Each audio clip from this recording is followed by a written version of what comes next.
When planning your workouts, especially if you do movement training, the hardest question to answer is what exercises should I do? Since there are so many drills you can play with, the obvious answer should be it depends on your goals. If one of your goals is to develop lower body strength, one of the best exercises I can recommend is the Nordic Curl. It's one of the only exercises that work on and isolate many of the posterior chain muscles. It helps bulletproof and prevent injuries in the knees and hamstrings, and it's very challenging without needing to add any weight, and because of that requires almost no equipment whatsoever, so you can do it anywhere. Today I want to show you how to achieve it no matter where you are by using a not so famous close relative of the Nordic Curl, the Harop Curl. But before we jump into the video, don't forget to like it and subscribe to the channel if you want to see more videos like this one and learn more about movement training. Anyway, let's get into it. What's up? Nachshon here. I've been doing movement training for the last 6 years, and I've been working on and off on my Nordic Curl during most of that time until 1.5 years ago that I decided to unlock the full version. After a few months of practice, I got it and was able to do 5 full reps for 3 sets before COVID hit and the gyms closed. To be honest, I could have maintained it and worked on it since most parks in Tel Aviv have some sort of a Swedish bar, but I made up excuses that it's not as comfortable as using a regular bar at the gym and blah blah blah. Anyway, my legendary strength has disappeared, and in the last few weeks I've been working on getting it back, and I think my method is a bit different from most people I see online and in real life. The way most people build up towards the full Nordic is by going through the eccentric motion and then pushing themselves up, or by using a band for assistance.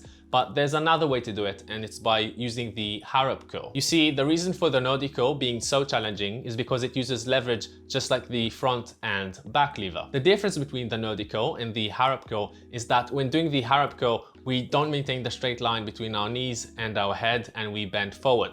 How much forward depends on your level. What essentially happens when you bend forward is that you're shortening the leverage by getting your center of mass closer to your knees and therefore making it easier. And unlike the Nordic, we can work on the full concentric motion without needing any equipment like resistance bands. Since even touching the ground when bending forward a lot from the hips is challenging at the beginning, the best way to start would be to do the dynamic Harop Curl. First, we lean forward as much as we can from our knees up, and once we feel like we've reached our limit, we'll start descending from our hips only without moving our butt and while keeping the back extended, touch the ground, and then go back up. Once this feels easy, we can move on to the static Harop Curl.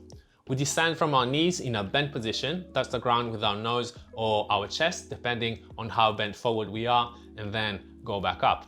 The more bent we are, the easier the exercise will be. The next step is to do the full Nordic Curl, meaning without breaking the line from the hips at all. Here I'm showing it with the support of a resistant band since I haven't returned to my glory days just yet. At the moment, I'm only able to do a pretty advanced variation of the static Harop Curl. For all of these exercises, we do 3 to 5 sets of 5 repetitions and move up to the harder exercise once we can consistently perform the hardest variation of our current exercise for all of the repetitions. A small tip is to flex your feet when doing this exercise. It will make you just a tiny bit stronger. There's an even harder variation where we start to work on single leg Nordic curls. I saw it on one of the videos of the knees of a toes guy, so props to him for being crazy enough to try it. I would use the same progressions as with the normal Nordic by starting with the dynamic Harop Curl, moving up to the static Harop Curl, and then ending up with a full single leg Nordic Curl. That's it. That's all you need to know to start your Nordic Curl journey. Be patient since it takes time to develop this kind of insane strength. If you're interested in becoming a better mover and want to learn more about movement training, hit the like button and subscribe to the channel. It would really help me to build this movement community around this channel, so thank you for that. Anyway, have a good day and peace.